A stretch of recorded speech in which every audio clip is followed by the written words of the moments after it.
Warahmatullahi wabarakatuh. Selamat pagi teman-teman. Balik lagi di channel YouTube Property Entertainment.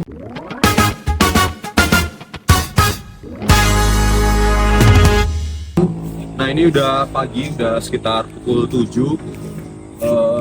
Alhamdulillah semalam tidur sangat nyaman di di hotel yang kita singgahi ini. Terus begitu kita buka pintu, ternyata luar biasa ya view-nya ya. Di belakang ada perbukitan, terus kemudian juga ada ladang milik keluarga tuh, sangat bagus sekali. Terus apalagi pagi ini cuacanya sangat cerah ya kan. Tapi yang berbeda ya mungkin kalau untuk di daerah puncak ya, yang pertama itu kan satu, dinginnya pasti beda karena di sini dingin banget. Terus yang kedua, di sini tuh ada wangi belerang ya, wangi belerang cukup nyengat banget di sini, agak semi kecium gitu. Nah, di pagi ini kita paling akan ini dulu ya, review tentang eksterior dari hotel ini gitu. Jadi kalau misalnya teman-teman mau referensi buat bikin tempat penginapan yang tempatnya itu berundak ya atau turunan kayak gini, ini bisa banget gitu menjadi salah satu konsep yang mungkin nanti bisa ditiru kayak gitu. Untuk bangunan yang A ini itu dia memiliki lebar sekitar 3 meter, itu maksimal kapasitas untuk 2 orang, dan yang C itu sekitar 4 meter, memiliki kapasitas dia family room ya, bisa maksimal 6 orang kayak gitu. Di sini ada semacam kayak jalan setapak yang area masuk, terus kemudian di kiri kanan ini ada tanaman ekor kuda.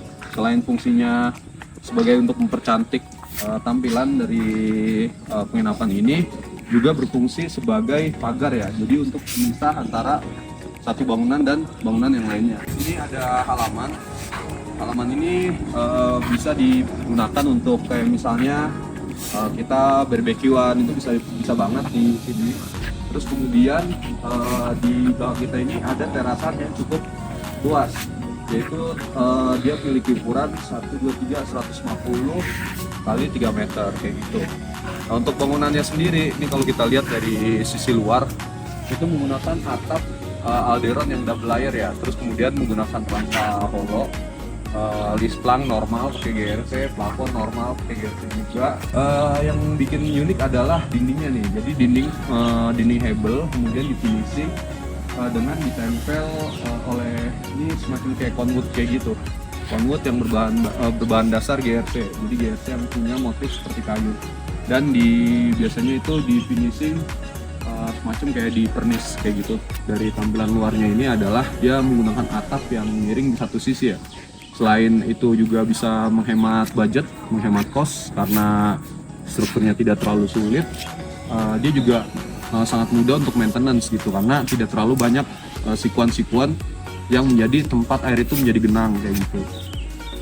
Terus kemudian itu juga ya, tidak lupa di setiap rumah dia punya lampu hias, satu lampu hias untuk teras. Jadi supaya tidak monoton, memang untuk teras tidak harus menggunakan lampu yang apa itu yang outbow gitu, tapi bisa juga menggunakan lampu tempel ya di dinding kayak gitu. Ini untuk jalannya sendiri, ini pakai material ini ya, material floor ya di store. Ini floor, dia itu bergantian ya, jadi satu sisi rata, satu sisi anak tangga. Ini mungkin kalau misalnya buat yang disabilitas itu memudahkan untuk kursi roda untuk lewat.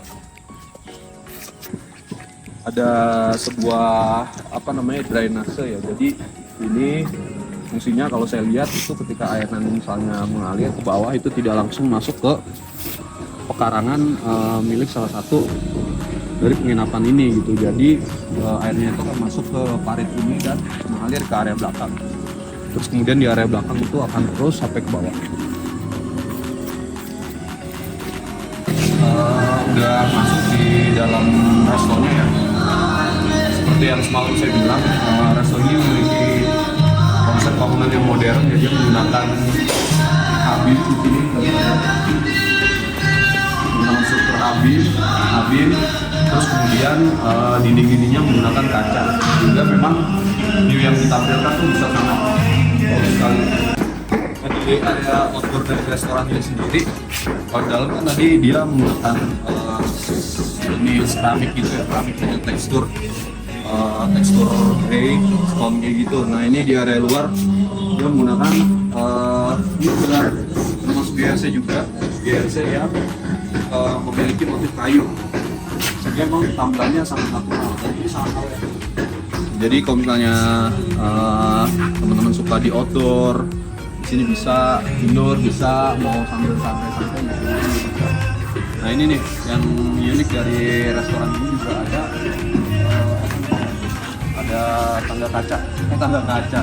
Ini semacam kayak balkon ya yang terbuat dari kaca. Ini pasti dia glass, karena kalau banteng glass ini akan sangat rawan pecah.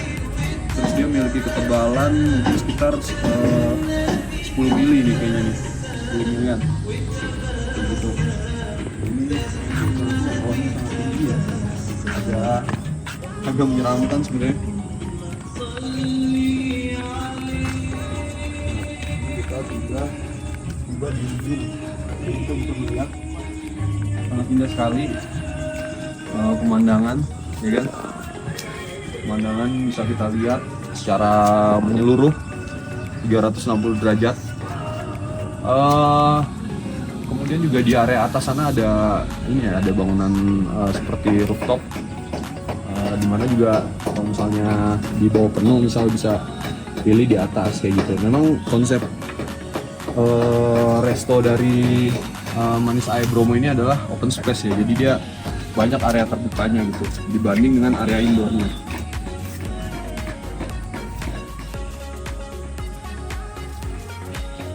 Oke, mungkin itu aja review kita di pagi hari ini di daerah Bromo.